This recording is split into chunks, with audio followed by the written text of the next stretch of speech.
Hello, welcome to Timely Word and Prayer. This is day 281, the first day of the 41st week of the year.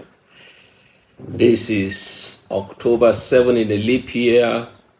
It's October 8 in a clear year. Now, one thing we remember, October 7, that on October 7, 2023, Hamas attacked Israel, killed so many people, took people hostages, and that was the beginning. That's when that's the beginning of the war with Hamas, with Hezbollah, and with the Islamic Republic of Iran. So that tells you October 7 is a gate of time. It's a time to guard. It's a time to watch and to protect the gate of this time, or protect this time gate so the enemy does not hijack it. Yeah, the enemy does not hijack it. So this is the first day of the week, and the first day of the week is a day of light, is a day of conflict with darkness. Because on the first day of creation, God said, let there be light against darkness. And when you have light, you can see things properly. But when there is darkness, you can't see. You can't see. On October 7, 2023, Hamas attacked Israel suddenly. It was an operation of darkness. It was an operation of darkness. It was sudden. The people did not know what, was coming. And the enemy just, hijacked that scene. So I pray today that light will triumph over darkness, that the enemy will not be able to take you unawares. The enemy will not take advantage of you. The enemy will not be able to hijack the time gate that we've just come into. That light will prevail. Light will prevail. So this is a day of light. And it's not just a light that we see. It's not just a light. The light of the first day of creation was a light of divine presence, the light of the presence of God. And I pray today that the light of God's presence will go with you and protect you. The light of God's presence will go with you and protect you and preserve you. The light of the first day was not from the sun, it was not from the moon, it was not from the stars, it was from God himself. God is light, and in him there is no darkness at all. So I pray that you will walk with the light of divine presence, and that you will not make any room in your life for the kingdom of darkness. You will not host the kingdom of darkness. You will not cooperate or collaborate with the kingdom of darkness. You will not be an agent of darkness. The kingdom of darkness will not pass through you, through your hands, through your mouth, through anything, any of your members to do its work today. So this is the first day of the week. God is first, and the first belongs to him. What are we supposed to do? How can we have the light of God's presence? This is so vital, because the Bible says that at the presence of God, the mountains melt like wax. There is no greater gift than to have the presence of God at the beginning of your week. That to move into any season with the presence of God, with the light of God's presence. There is no greater gift than it. And it's not just something that happens. It's not just something that happens. When you have the light of God's presence, it distinguishes. That is the key to the distinction you need this week. You need distinction. God's will is to distinguish you this week, but it is going to be by the light of his presence. So the way to have the light of God's presence is to pursue his pleasure. As I pursue his pleasure, pursue his will, whatever that will is. Whatever it is that is, whatever God will have you to do today, as you walk in the light of, in pursuit of God's pleasure and God's will, the light of God's presence will overshadow you. And when that light overshadows you, there is no mountain, there is no challenge, there is no problem, there is no difficulty that light cannot melt. He said the mountains melt like wax at the presence of the Lord. And so when we pursue the pleasure of God, the presence of God comes, and with the presence of God comes the power of God. The power of God. That's what happens. So power accompanies the manifestation of the presence of God, and that also accompanies the pursuit of the pleasure of God. So the pursuit of the pleasure of God opens the door to the manifestation of the presence of God, that opens the door to the release of the power of God.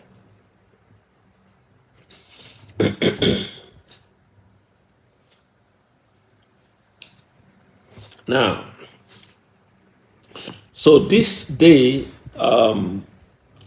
this is the first day of the 41st week, this of the first week, and the 41st week is a book of Mark week. Mark is the 41st book of the Bible, and Mark has 16 chapters, and it will be a good thing that we read all 16 chapters this week. And we can also divide the 16 chapters into 7 parts, give 3 chapters to each to the first 2 days, and then the rest of the days will have 2 chapters each. So if we look at the first 3 chapters of the gospel according to Mark, we're going to see the battle, with the kingdom of darkness. It's the beginning of good news. That means this week is the end of bad news. The beginning of the gospel of Jesus Christ, the beginning of the good news of Jesus Christ. So it means this is the beginning, the end of the bad news. As good news is beginning today, bad news is ending also today. So whatever has been bad news today, the light of God's presence is coming against it. So in chapter 1, we have the ministry of John the Baptist, who brought the word, the revelation of the coming of the Lord. And, in the gospel according to Mark, you don't see, there are no stories, because it's an action book. You will not read about the birth of Jesus. You will not read about the birth of John the Baptist. You will not read about where Jesus was growing. No. There's nothing like that. It's not a time for stories. When Joseph was brought before Pharaoh to come and interpret dreams, there was no room for speeches. No room. Can you do this? The Lord will give you an answer of peace. And he just went on to interpret the dream. So he went on to it. So when you read the gospel according to Mark, you see action. There is not much. There's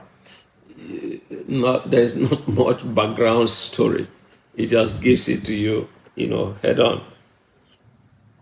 So in the gospel according to Mark, we see the ministry of John the Baptist. We see the temptation of Jesus that usually you read in chapter 4, the whole of chapter 4 of Matthew, and the whole of chapter 4, the chapter 4 of Luke, maybe up to 15 verses or up to 13 verses.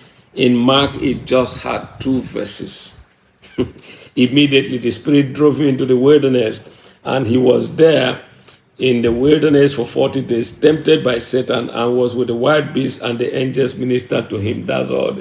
The details of how he was tempted is not given in Mark, because this is not a week of details. It's a week of action. No waiting to hear anything. We just want to go into action. So Jesus also began his ministry, his Galilean ministry, in this passage.